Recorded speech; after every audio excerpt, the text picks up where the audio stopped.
Hey, what's going on? This is Mike, and welcome to the channel.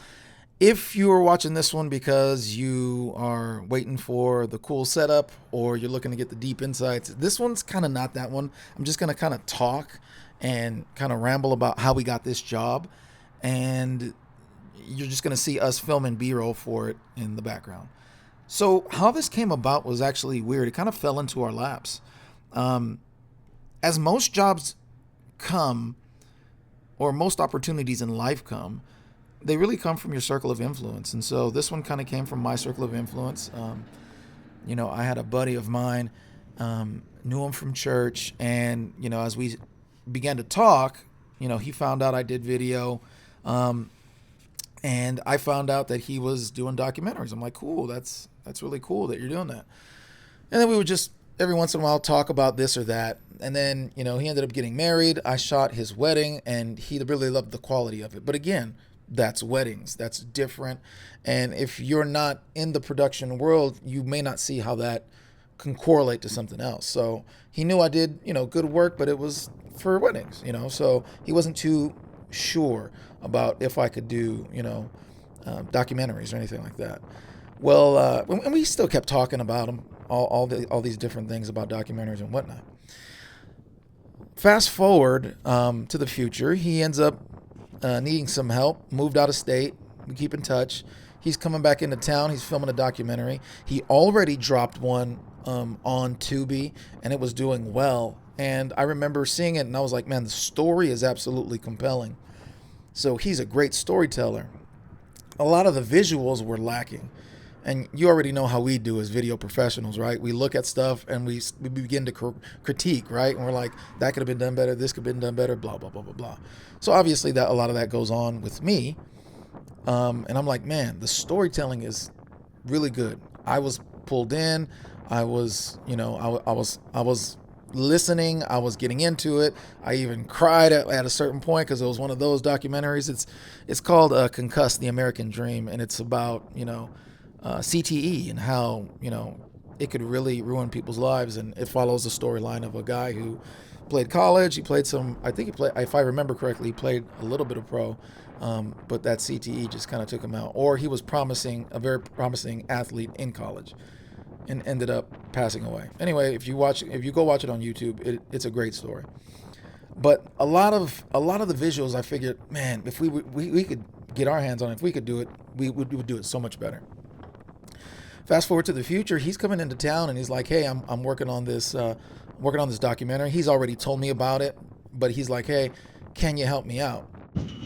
Guys, this is literally a ghost town, and Josh is about to walk right through the front door of this airport because it's open.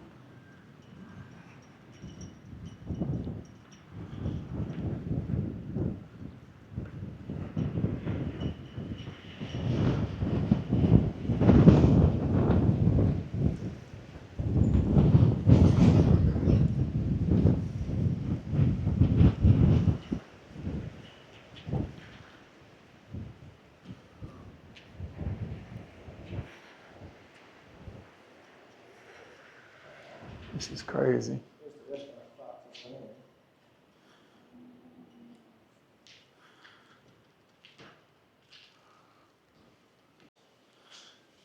This is creepy, guys. This is seriously creepy.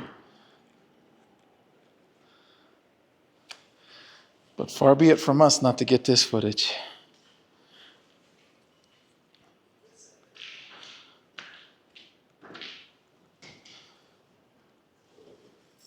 This is footage of inside the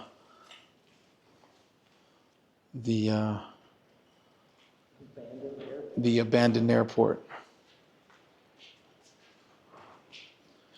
I don't know how much of this is useful.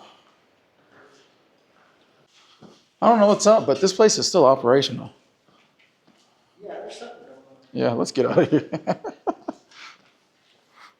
Maybe it just doesn't need to be locked.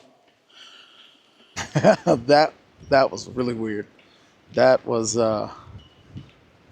that's it behind me, and we just walked right in and started filming. Like, that's crazy.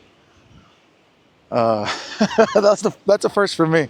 I know, we're waiting for our escort to show up.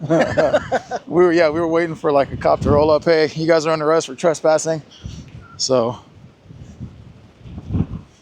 feel like some journalists right now. Yeah, that was crazy. An abandoned airport, ghost town. That was nuts. Anyway, back to the story. He asked if I could help him out. I said, sure, I could probably help you out. Let me see if I get the day off, or I could pull Josh in and we do this at Storyking Studios. And I didn't necessarily tell him that. I was just like, give me a second. Let me talk to Josh. Let me see what's up. And we eventually come back and say, we'll do it, right? He couldn't afford what we would charge for our services to do that if we were going to charge him off the bat. And I knew that. And that's why I told Josh, I said, like, look, we don't have our calendar filled with with shoots, that week. And this was, last year. And I was like, we don't have shoots filled this week. Why don't we fill it with this shoot, right? Get some exercise in doing something that we don't do often, which is documentary. And this is true crime documentary. And not only that, but perhaps it could lead to more work. And like I said, he saw me as, the wedding video guy. He hadn't seen us do much else. So I ended up shooting him one of my vlogs. And he got to see, what we do and how we do it on a different level.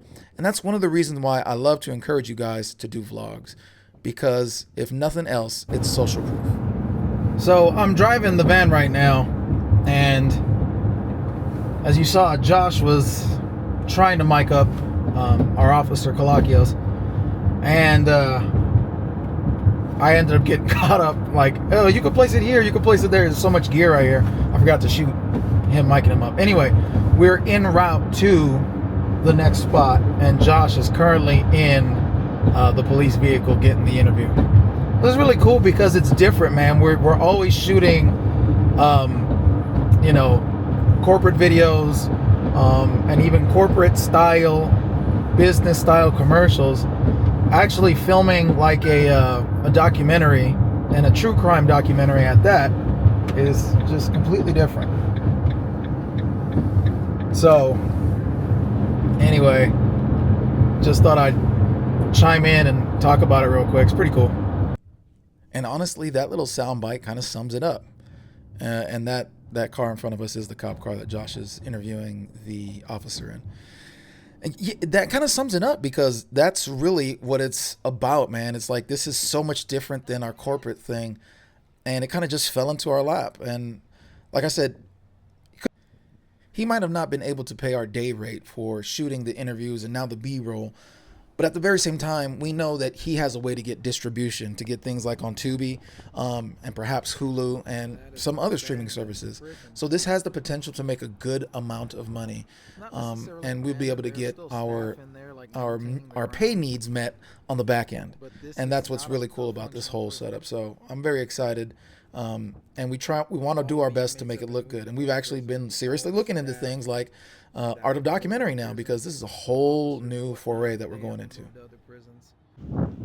So Josh and I are here filming some B-roll for this documentary, and we're heading towards the end of the day. As you can see, there is some sun. There's still some sun out here, and so I'm laughing because we hit a prison that I just showed, and then about 15 miles, 20 miles out is some mines out here in the desert. Some boron or borax mines. Anyway, this is the road behind me.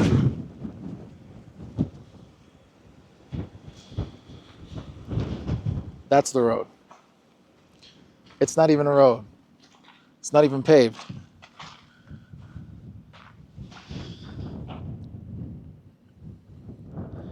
And it leads up that mountain, or that little hill, whatever, but it goes up. And as you can see, it is not stable at all. And we got a storm coming in as well. Yeah, that was absolutely crazy. The guy was like, yeah, the mines are over there. Here's the address, here's the waypoint. And you guys could take the Google Maps over there. And that's exactly what we did. And it was like, okay, We do not have 4-wheel drive on this thing. That sucker goes up into a hill, and I'm like, we went so far, we were like off the map. I'm like, if this thing dies and we have no reception, we're stuck with all our gear for a while. So yeah, no, we were like, we'll turn around, get some drone shots, and we're done.